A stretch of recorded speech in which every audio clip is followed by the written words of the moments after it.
acreditar, e eu me incluo nisso, que o nosso Deus nos resgatou do mundo das trevas para viver uma vida sobrenatural.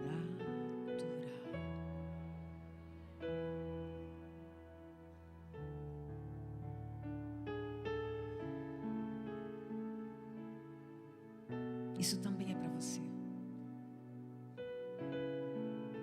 E se você crê, a partir de hoje, na sua vida, tudo pode acontecer.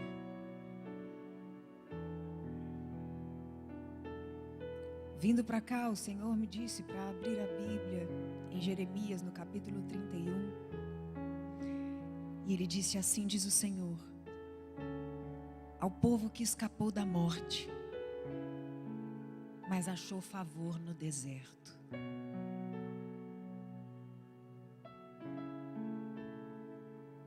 Eu o reconstruirei.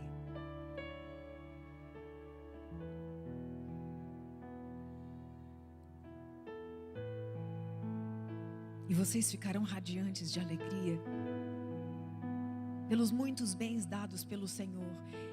E o Espírito Santo começou a dizer que a palavra profética sobre a igreja nessa noite era de restituição e restauração em todas as áreas da sua vida, principalmente nas riquezas espirituais que lhe serão reveladas a cada instante, quando você se abrir para isso, porque o Senhor disse: tem vinho novo, tem azeite puro, tem novas crias as suas ovelhas. Diga: novas crias as ovelhas. O Senhor me deu uma visão com esse prédio lotado de pessoas novas convertidas.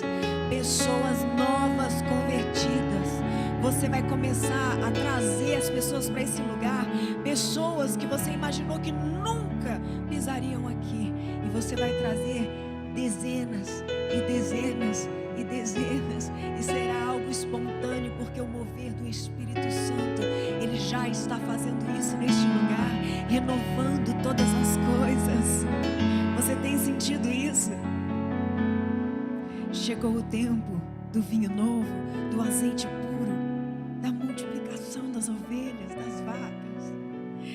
E o Senhor disse ao povo: serão como um jardim bem regado, e não mais se entristecerão. Restaurarei o exausto, saciarei o enfraquecido. E digo isso ao povo que escapou da morte, mas encontrou favor no deserto. Há um tesouro na dor. E por incrível que pareça, hoje é a primeira vez que eu compartilho do meu testemunho aqui na igreja. E como meu coração transborda, porque o Senhor tem me incomodado a enviar novamente uma leva de publicações pelas nações, trazendo à memória a grandiosidade de um Deus que ressuscita os mortos, um Deus que impacta qualquer nação. Quando as pessoas testificam que um morto voltou a viver, elas param para dizer: quem é esse Deus que eu quero conhecer? E justamente o Senhor me fez escapar da morte e encontrar favor no deserto, porque a história de um milagre foi justamente na realização do meu maior sonho, um encontro com a morte.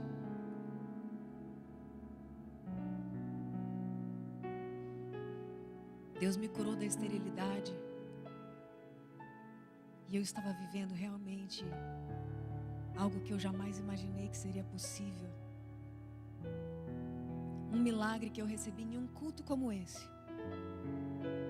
Já com 30 anos de idade, desenganada, nunca mais podia pensar em sonhar com uma gravidez, porque eu tinha uma endometriose crônica, já tinha feito cirurgias e não curava e não tratava. Mas eu quero te dizer que eu nunca desisti. Eu já estava há mais de 10 anos dizendo que eu queria ser curada. Mas eu nunca me conformei com o diagnóstico. E Deus quer que você seja indesistível. Deus quer que você seja indesistível. Porque a nossa fé precisa ser regada sobrenaturalmente todos os dias, ouvindo a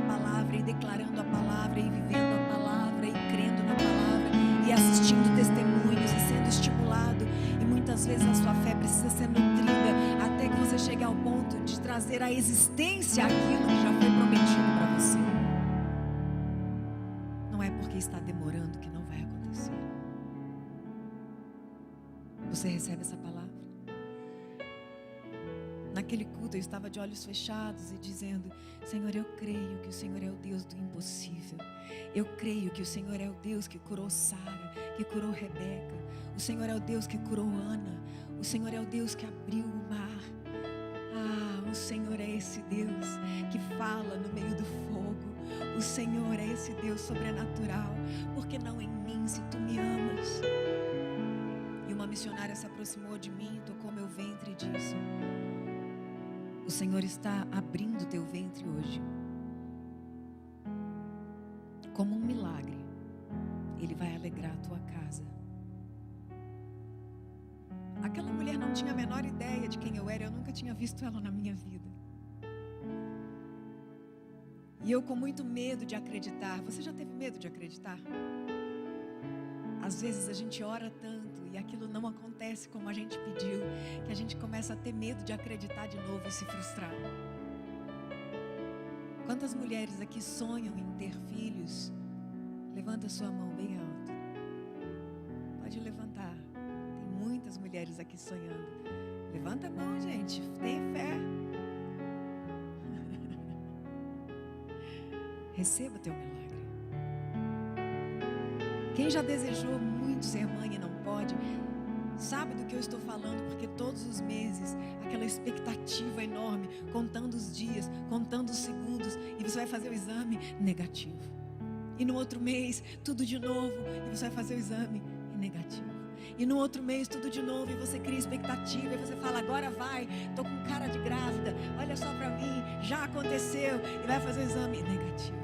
Então, quando aquela mulher lançou aquela palavra profética, eu confesso que dentro de mim eu fiquei balançado. Eu não sabia se eu acreditava de novo, se eu mergulhava de novo naquela fé, ou se eu, na verdade, esperava para ver se era verdade mesmo. Só que no próximo culto, uma outra pessoa chegou até mim que eu nunca tinha visto na vida, e ela disse assim: o Senhor está soprando um vento, e nesse vento Ele diz: sacode a poeira dos teus pés, porque Ele está tirando você do deserto. Veja um bebê no seu colo, ela falou, um menino. E eu comecei a chorar. Eu falei: quer saber, eu não vou ser tão durona mais não, eu vou acreditar tudo de novo. E eu abracei aquela palavra profética como você vai abraçar as palavras proféticas lançadas nessa noite. E eu fui para minha casa. Eu já estava gerando no mundo espiritual. Eu já estava gerando o meu milagre. Porque uma palavra poderosa vinda do céu foi lançada sobre a minha vida. E ela não volta vazia. Eu jamais podia imaginar que depois de uma gestação perfeita, com 8 meses de gestação, eu ia ser surpreendida com uma dor muito forte que me levaria ao hospital achando que estava em trabalho de parto. E na verdade não era isso. Na noite anterior eu tinha feito uma oração e eu disse para Deus que naqueles 15 anos que eu servia a Deus, eu tinha recebido tantas profecias, tantas visões. Eu tinha semeado no meu coração um desejo de servir a Deus com um ministério de louvor e adoração. E o Senhor me mostrava que Ele queria me usar de uma forma que eu não imaginava. Mas naquela madrugada eu falei: Senhor, eu preciso de cura nas minhas emoções. Eu sinto que eu ainda não consigo viver a plenitude do que o Senhor espera de mim. O meu caráter precisa ser trabalhado. Eu preciso do fruto do Espírito Santo. Eu sinto que muitas vezes eu saio do culto cheia de Deus, mas as minhas decisões durante a semana são carnais. E naquela madrugada eu orava muito triste, porque eu estava vendo um milagre prestes a acontecer, mas eu ainda tinha muita coisa para superar dentro de mim. E eu falei: Senhor, eu quero viver a plenitude da Tua vontade. Eu não quero viver mais ou menos, eu quero viver no centro da Tua vontade. Faça o que for preciso, mas me leva para esse lugar. E quando chegando no dia seguinte, eu fui correndo para o hospital. Eu nem me lembrava que tinha escrito essa carta, chorando na noite anterior. E chegando lá, não tinha dilatação, não estava em trabalho de parto. E tudo aquilo me assustou muito, porque minha barriga já estava grandona, ela estava dura e doendo. Eles falaram: olha, aqui na maternidade não tem nada para fazer por você. A gente vai te colocar numa ambulância, você vai para um outro hospital que tem a cobertura do seu plano. Eu morava no Rio de Janeiro, numa cidade sem nenhum familiar, conhecendo pouquíssimas pessoas e há muito pouco tempo. E essa ambulância me levou para um hospital na periferia que eu não conhecia, com médicos que eu também não conhecia. E chegando lá, eu só me lembro que eu comecei a vomitar um líquido preto, mas era uma quantidade muito grande, que vinham bacias, enchia essas bacias, vinha outra bacia, eu só tenho essa lembrança na minha memória de bacias chegando, bacias, e nunca dava vazão. Eu já estava agoniando de dor, não conseguia mais raciocinar direito, e eles diziam que podia ser uma úlcera, podia ser uma gastrite. Até que no dia 10 de outubro, 10 do 10 do 10, eu estava suando já ali, sem saber nem meu nome direito, de tanta dor. Entrou um obstetra que estava de plantão naquela noite e falou assim: mamãe, seu bebê vai nascer agora. A gente vai tirar o bebê para ver o que está acontecendo com você. E eu me lembro do rosto daquele obstetra, assim, por alto, porque foi a última lembrança que eu tive. Diante da realização do meu maior sonho, eu encontrei com a morte. Porque ali começou uma jornada de 4 meses e meio de UTI. Boa parte em coma. Na sala de cirurgia, eu já tinha broncoaspirado aquele vômito. Tiveram que tirar o bebê, eu já estava inconsciente, não pude conhecer ele. Na hora que abriram meu abdômen inteiro, descobriram que o intestino tinha necrosado. E eu tinha feito uma cirurgia bariátrica 5 anos antes, que aparentemente tinha sido um sucesso. Mas as alças intestinais alteradas na cirurgia, durante o crescimento do feto, foram encavalando uma na outra. Eles chamam de invaginação da anastomose. Êntero-êntero, uma alça entrou dentro da outra, trancou o fluxo intestinal, necrosou. E eu já estava vomitando fezes há 4 dias, sem saber. Broncoaspirei essas fezes, foram para o pulmão. E de repente eles não conseguiam lavar aquela cavidade abdominal de tanta infecção, de tanto líquido fecal. Boa parte do intestino necrosado teve que ser jogado fora. E a família esperando uma notícia, achando que eu estava com uma gastrite, uma úlcera. E os médicos chegam na sala onde estavam os familiares e dizem assim: olha, a Bianca está em estado gravíssimo, ela teve uma sepse, infecção generalizada, uma sepse gravíssima. A gente limpou o máximo que deu, tivemos que reconstruir o intestino dela, mas ela começou a ficar sem sinais durante a cirurgia. A gente teve que fechar o abdômen todo infeccionado e sujo, e a gente dá 48 horas para ela, porque agora ela vai piorar, vai inflamar, vai inchar. E a gente não pode dar garantia nenhuma. A minha família ficou desesperada, eles não sabiam o que pensar. Como? Minha mãe dizia: essa menina vive na igreja. Minha mãe não era da igreja e ela falava assim: cadê esse Deus que ela fala tanto? Aonde está esse Deus agora? O cuidado de Deus é tão detalhista que Ele é capaz de reinar poderosamente no meio do caos. Ele guardou aquele bebê prematuro que não teve nenhuma contaminação, por incrível que pareça. Foi tirado ileso do abdômen, foi para a UTI neonatal.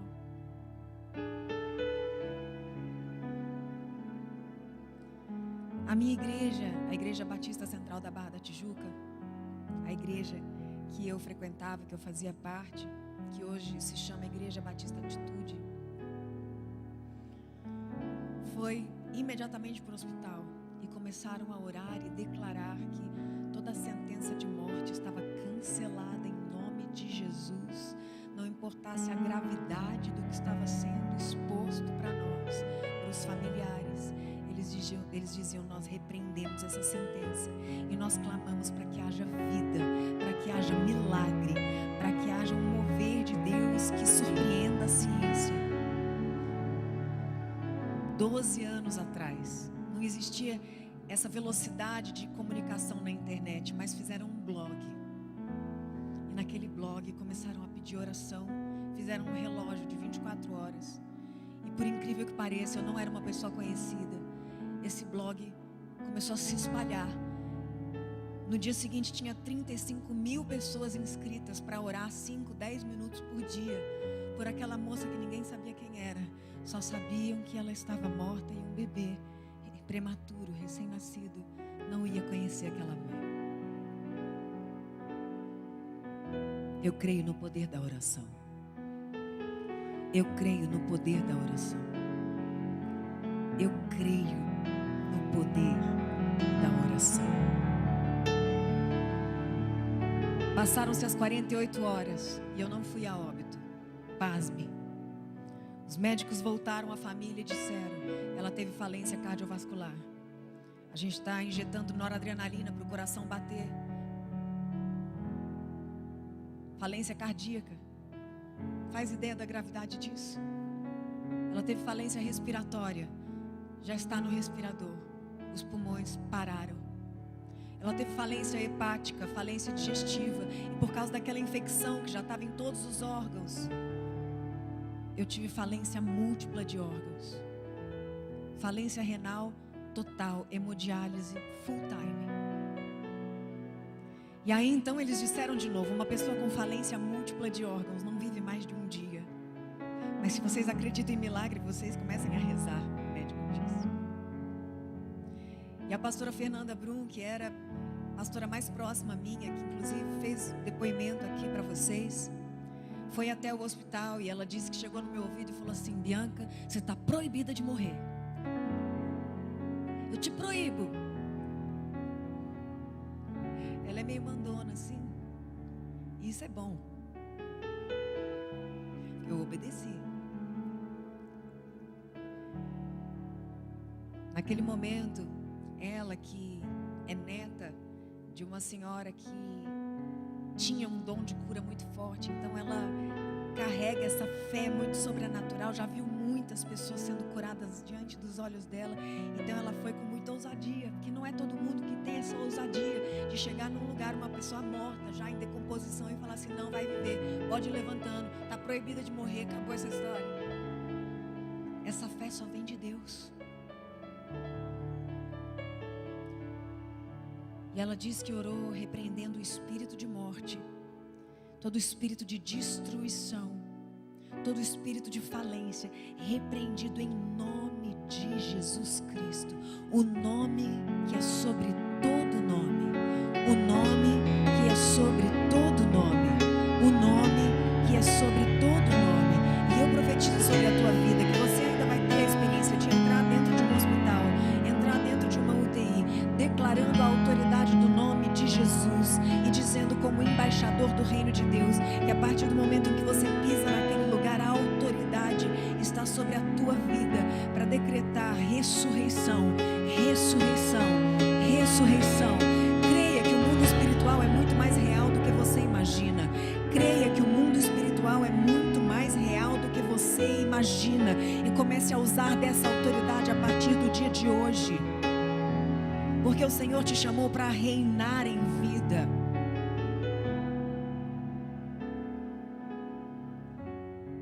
Falência múltipla de órgãos.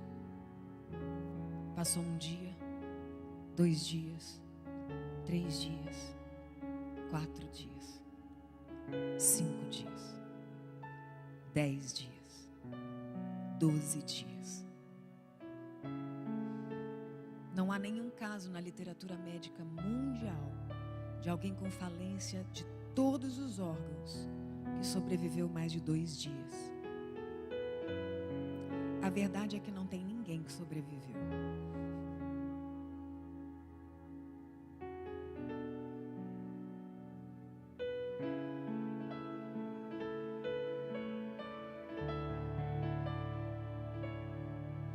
Quando eu gravei o documentário da História de um Milagre, eu fiz questão de gravar todos os médicos. Eu não passei todo o documentário aqui porque nós temos um tempo limitado. Mas justamente aí a importância do DVD, do livro, que relata em detalhes, com depoimentos dos médicos, enfermeiras, psicólogos, familiares e todos que estavam ali presenciando tudo isso, porque eu estava em coma e tudo que eu estou contando, eu fiquei sabendo com pesquisa, documentos, prontuários médicos, laudos, e sentando com os médicos, e eu queria que eles me convencessem que era verdade, que tudo aquilo tinha acontecido comigo. Essa senhora que estava falando, a Bianca, desafiou a nossa fé e a nossa não fé. Ela era chefe de enfermagem ali da UTI onde eu estava. Aquele outro rapaz que disse que há 2 anos no hospital nunca tinha feito isso, mas desde o dia que ele me viu, ele fez um propósito com Deus de orar por mim em todos os plantões. Ele era o maqueiro do hospital. E ele ia orando por mim, me levando para a sala de cirurgia, porque me abriram mais de 30 vezes com as hemorragias internas e tinha que lavar aquele abdômen. Saía um líquido purulento de todos os tubos que tinham em mim. Eu tinha uma sonda no nariz que saía um líquido verde. Nos prontuários eu vejo vários pontos de interrogação, porque eles não sabiam o que estava saindo de mim. Explicação. De repente o médico fala: ela acabou de contrair uma superbactéria multiresistente, além de tudo, uma bactéria de UTI que não tem cura, chamada KPC. Se tem algum médico aqui, uma enfermeira, um profissional da saúde, você faz ideia da gravidade do que eu estou falando aqui. Talvez um leigo não consiga entender a gravidade do que eu estou dizendo, mas uma KPC é uma superbactéria que realmente não tem ainda antibiótico para ela. E ela tinha acabado de surgir. Naquela semana tinha saído no Fantástico. Uma nova bactéria surge na UTI, dos hospitais e tal. E eu contraí a bactéria. E às vezes a gente está clamando a Deus por algo e as coisas parecem que vão piorando e vão piorando e vão piorando. E você fala: meu Deus, não está funcionando, não está funcionando, não está funcionando.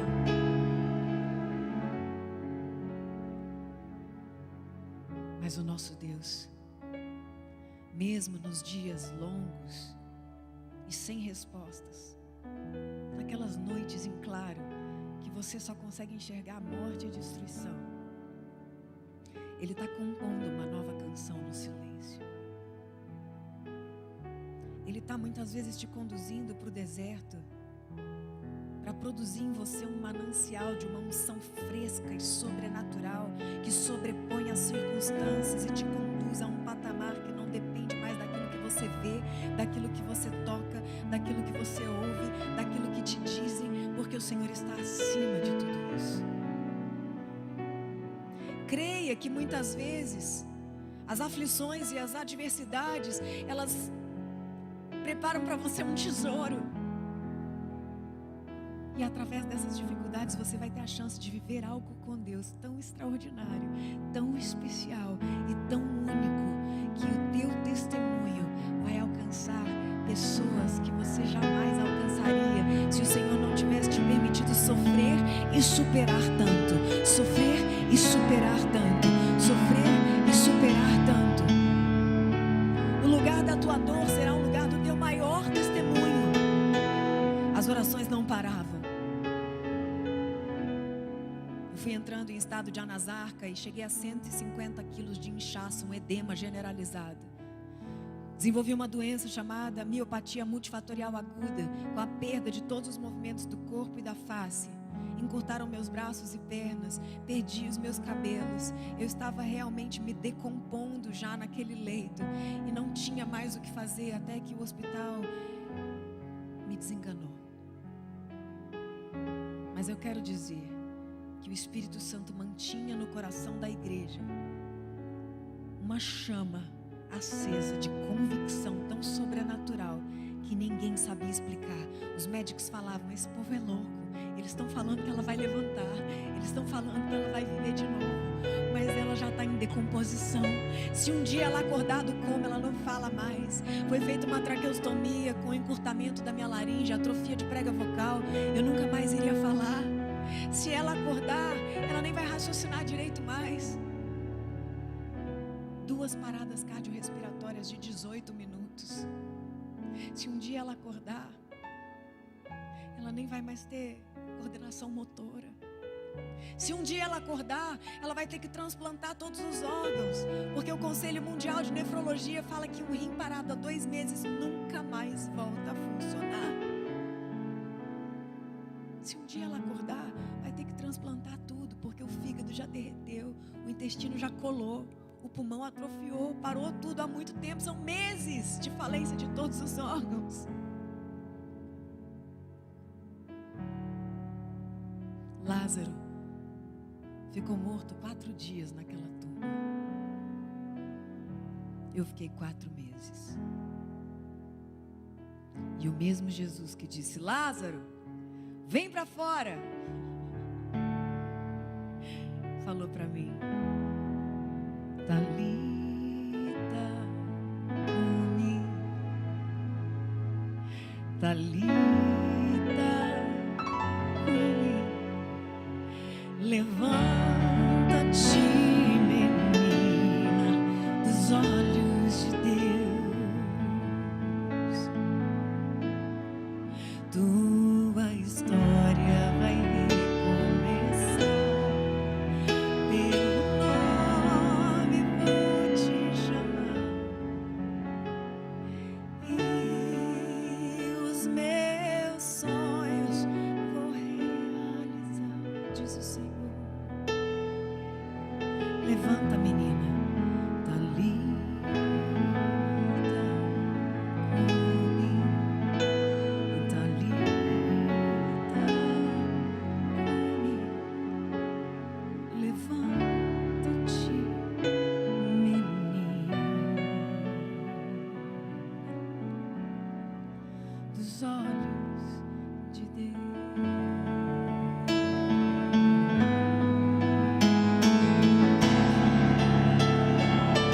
Só Ele é Deus, só Ele é Deus, só Ele é Deus.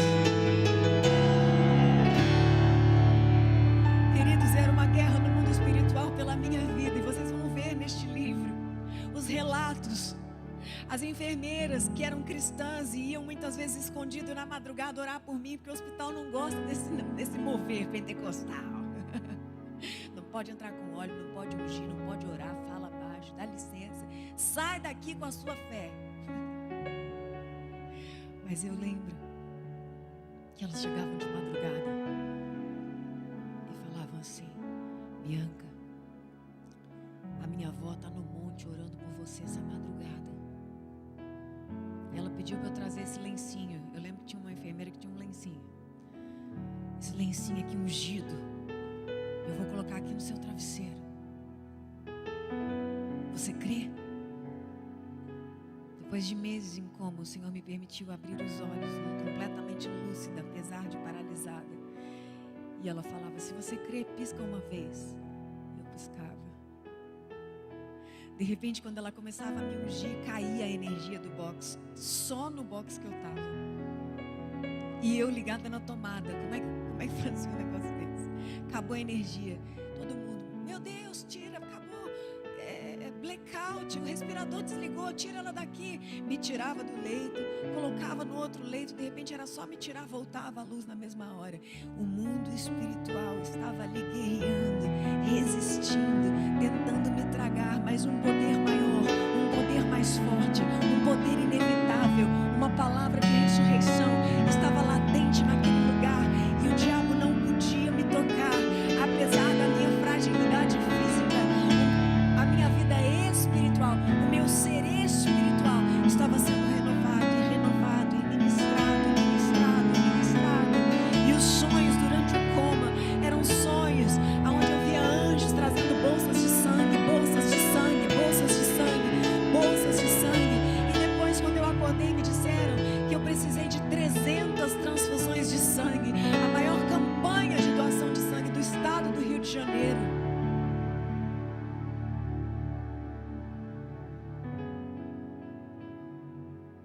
Chegou o Natal, eu ainda estava lá.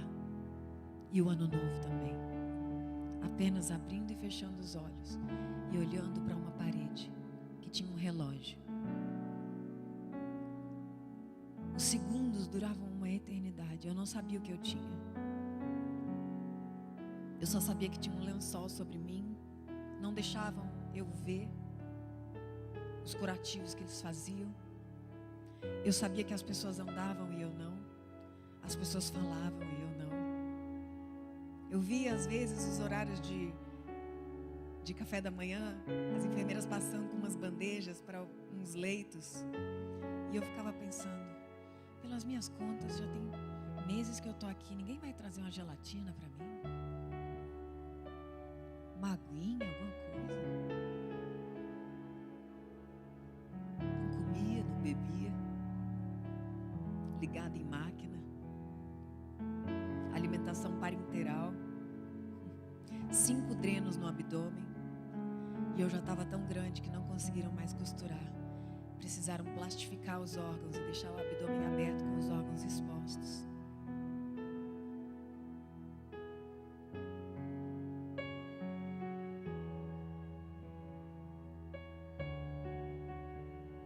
Até que um dia se aproximou um médico para fazer um curativo no meu abdômen. E ele tinha um rosto diferente, porque a maioria dos médicos eram bem frios. Eles chegavam assim, olhavam para mim como se eu nem estivesse ali. Colocava um negocinho, fazia assim no meu olho e saía. Eu pensava, veio aqui pra quê, né? Às vezes eu chorava de agonia, de estar naquela mesma posição, sem me mexer há tanto tempo. E o médico falava, tá chorando por quê? Tá doendo aonde? E eu pensava, por que me pergunta se eu não falo, né? Chorava mais ainda. Mas chegou um médico diferente, o rosto dele brilhava. E aí ele foi chegando assim perto de mim e falou assim, Bianca, eu sou o Dr. Rômulo, o plantonista do hospital, chefe cirurgião que te operou várias vezes já. Vim fazer seu curativo, fica tranquila, eu te conheço, conheço sua história. E eu quero que você saiba que eu sou pastor. A minha igreja está orando por você. Existe uma guerra pela tua vida. Você está orando? Quando ele diz, você está orando? A quantidade de sedativos que é ministrado num paciente terminal é tão grande que você não consegue nem construir uma frase no seu pensamento.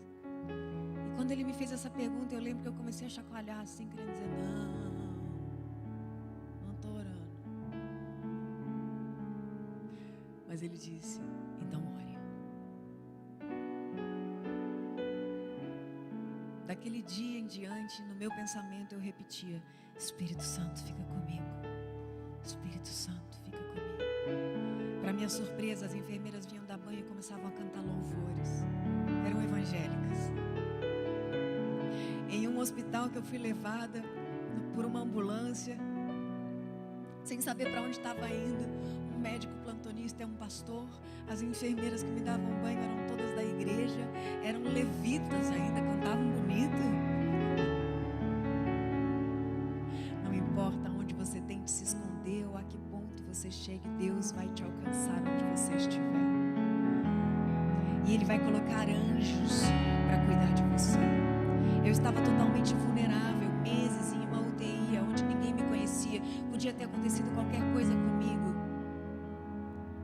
Já depois de 2 paradas cardiorrespiratórias de 18 minutos, desistiram de mim, colocaram no meu prontuário que se eu parasse de novo nem era para reanimar.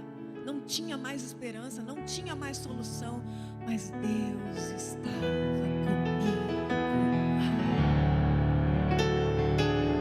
Não existe caso impossível, não existe caso perdido, não existe caso perdido. Vocês estão ouvindo isso?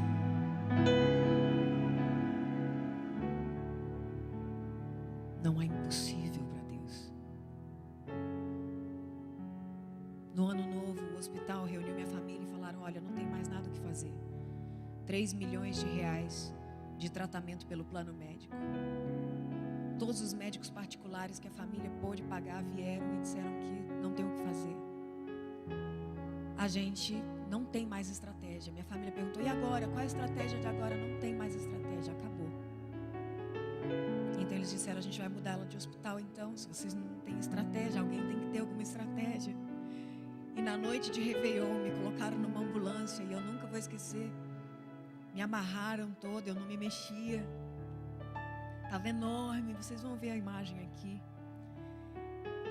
E eu fiquei assustada que eles estavam me mexendo naqueles tubos todos. E eu ficava com medo de desencaixar o respirador. E eu, como já tinha acontecido várias vezes por acidente. E eu entro na ambulância, o respirador quebra. Não tinha como piorar, né, gente? Aí eu comecei. Tinha um bombeiro, um enfermeiro ali dentro, e ele ficou olhando assim, regalou o olho, pensou: agora vai. E eu pensando: Espírito Santo, fica comigo. Espírito Santo, fica comigo. Espírito Santo, fica comigo. Aquele cirurgião pastor, quando soube que me transferiram, ele chegou para Deus e falou assim: por que o Senhor tirou ela daqui, se eu fui o único nesse hospital que acreditei nesse milagre? Eu tenho orado por isso. Deus falou para ele: eu tirei ela daqui porque quem vai curar ela sou eu. E eu não divido a minha glória com ninguém. E justamente chegando nesse novo hospital, era um ambiente completamente diferente, cheio de céticos e ateus. E o médico que assumiu o meu caso era completamente ateu. E ele olhou e falou assim: olha, família, está aqui o estado em que ela chegou, está documentado: falência respiratória aguda, falência renal anúria, falência digestiva, falência hepática, sepsis, uma septicemia gravíssima, né? Uma sepse com infecção generalizada, uma miopatia grave, uma desnutrição severa. Eu não vou prometer nada. Imagina você assumir um caso de um paciente nesse estado. Ele falou: tira todos esses medicamentos, troca os acessos, coloca ela em isolamento. E por incrível que pareça, quando ele tirou todos os medicamentos, o meu organismo espontaneamente começou a reagir depois de mais de 4 meses de falência múltipla de órgãos. As orações eram incessantes.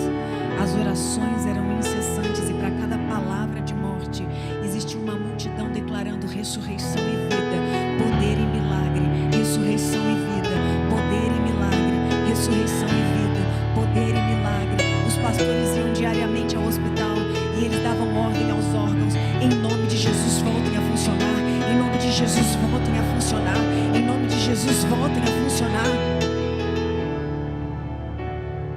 Para a ciência era algo inexplicável. Como assim está voltando a funcionar o pulmão dela?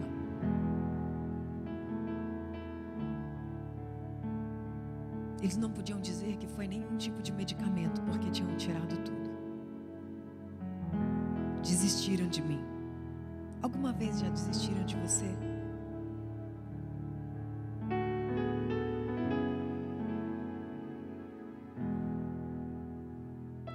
Ele não desistiu. Ele não desistiu. Ele não desistiu.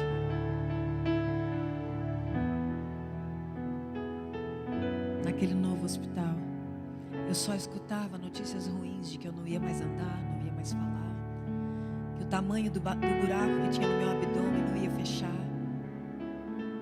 Só que numa madrugada eu estava repetindo em pensamento: Espírito Santo, fica comigo.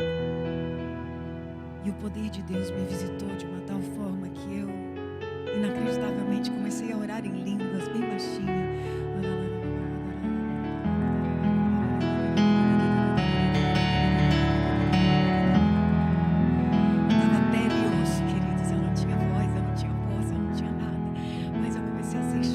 Espírito Santo, cheia do Espírito Santo.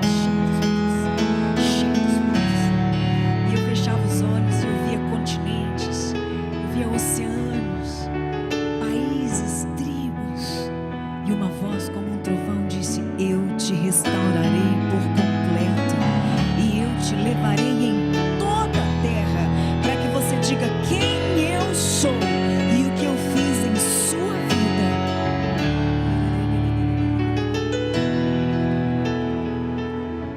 Aquela noite eu não conseguia parar de orar. E no dia seguinte o médico chega no meu quarto, bate na mesa, aquela mesinha de refeição que fica ali para encaixar no leito, e ele fala assim: olha só, milagre tem limite. O seu rim está parado há 4 meses, sem nenhuma gota de urina. Você vai fazer hemodiálise para o resto da vida.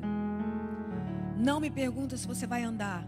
Provavelmente não. Seus pés já entortaram, sua perna já encurtou. São meses com paralisia.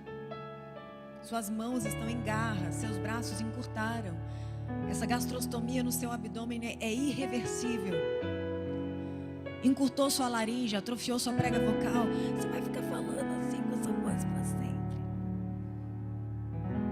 Quem já viu uma pessoa traqueostomizada há muitos meses? Quando tira, como fica? Do jeito meio esquisito. Para sempre, né? Para sempre. Só que Deus tinha me visitado naquela madrugada e dito: eu te restaurarei milagrosamente por completo, simplesmente para que você diga quem eu sou. Quem eu sou. De repente as enfermeiras vão trocar a minha fralda e tem 4 litros de urina. E o médico diz: chama as enfermeiras aqui que eu quero saber quem derrubou água no colchão dela. Quero saber quem derrubou suco, sopa, alguma coisa aconteceu aqui. Essa menina não urina há 4 meses. Veio o grupo, a junta médica, a presidente do setor de nefrologia, e ela disse: doutor, isso é urina. O rim dela voltou a funcionar essa noite. Em medida recalcada, sacudida e transbordante. Aleluia! Você não pode ficar apático diante de um milagre como esse. Não há um caso no mundo inteiro de um rim que parou 4 meses sem nenhuma gota de urina e voltou a funcionar com 4 litros de urina de um dia para o outro e nunca mais parou.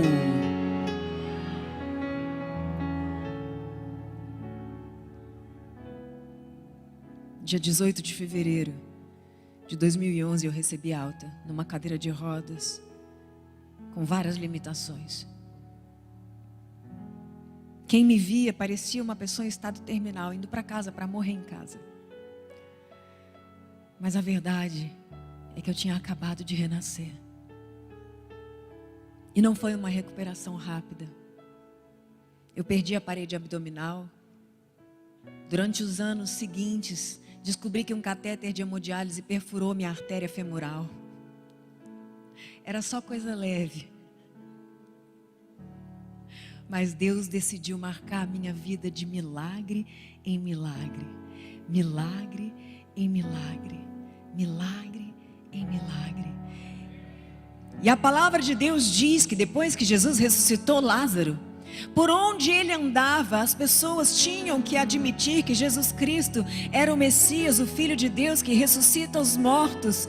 Por onde ele andava, não somente uma multidão o seguia para ver aquele que Jesus ressuscitou, mas a Bíblia também diz que tentavam matá-lo a todo instante, porque ele era a prova viva do Messias que estava no meio do povo. E o Senhor disse para mim: a sua vida está marcada. Os milagres serão constantes e incontáveis. Mas não tenha medo, você será resistida. E vão tentar te impedir de contar essa história muitas vezes. Mas maior é aquele que te prometeu. E de fato o Senhor me levou por toda a terra, em conferências e cruzadas de milagres no Japão, na Europa, nos Estados Unidos. 10 meses depois que eu recebi alta, eu já estava pregando, falando assim bem baixinho, contando a história que eu tinha ressuscitado. Eu não tinha força nem para falar, e as pessoas começavam a ser curadas no meio da multidão, simplesmente ouvindo a história, porque uma atmosfera sobrenatural ia se formando, como está se formando nessa noite aqui, e vai se formar todas as vezes que esse testemunho for declarado e anunciado em toda a terra. Ele foi traduzido em vários idiomas, e pessoas do mundo inteiro entregaram a vida para Jesus através deste testemunho, porque as pessoas querem um Deus de perto, um evangelho vivo, um evangelho prático, um evangelho prático, um evangelho de poder, um evangelho que funciona.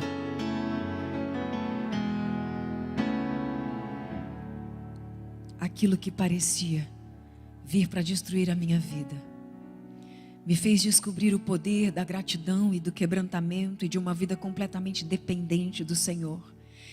Durante esse período de coma, eu descobri que Ele não precisa das minhas boas ideias. Ele não precisa da minha gestão.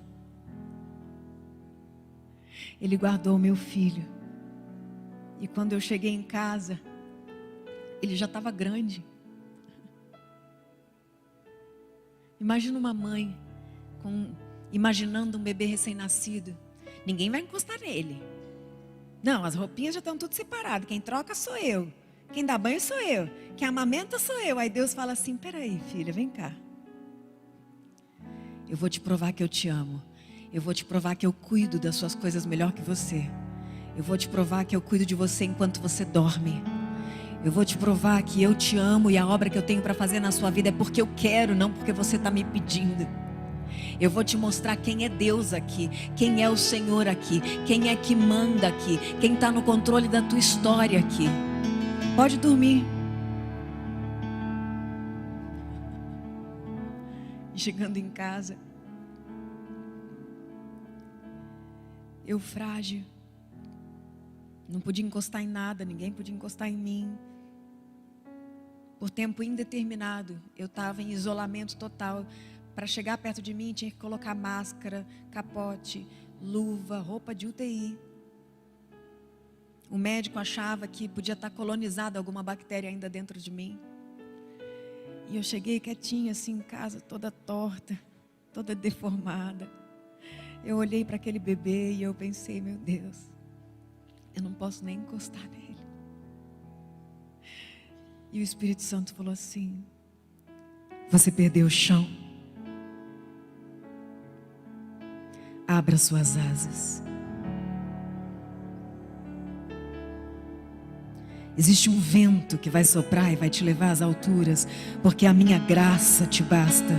Aprende a depender de mim, porque o meu poder vai se aperfeiçoar nas tuas fraquezas. Você não fala, meu poder vai se aperfeiçoar na tua fraqueza. Você não abre as mãos, você não consegue esticar os braços, o meu poder vai se aperfeiçoar nas tuas fraquezas. Você não consegue ficar de pé, o meu poder vai se aperfeiçoar nas tuas fraquezas. Você tem medo de engolir, engasgar com a própria saliva? Meu poder vai se aperfeiçoar nas tuas fraquezas. A partir de agora você é totalmente minha. E não se esqueça, eu te restaurarei por completo, para que você diga quem eu sou. Um Deus que ressuscita os mortos. Um Deus que se agrada com o poder da oração, de igrejas do mundo todo, de denominações diferentes. Foi tão poderoso o que aconteceu, e foi um mover do Espírito Santo. Não foi ninguém que produziu isso. Eram denominações divergentes, juntas, clamando pelo nome de Jesus em compaixão para a ressurreição de um morto. E Deus falou assim: igreja, quando você tiver unidade em toda a face da terra, os mortos vão começar a ressuscitar, porque o corpo de Cristo não tem paredes, não tem placas. O corpo de Cristo é o organismo vivo de Deus espalhado sobre toda a terra, juntando todo aquele que crê que Jesus Cristo é o Senhor dos senhores, o Filho do Deus vivo, que morreu pelos nossos pecados e ressuscitou para que todo esse poder sobrenatural estivesse sobre as nossas vidas.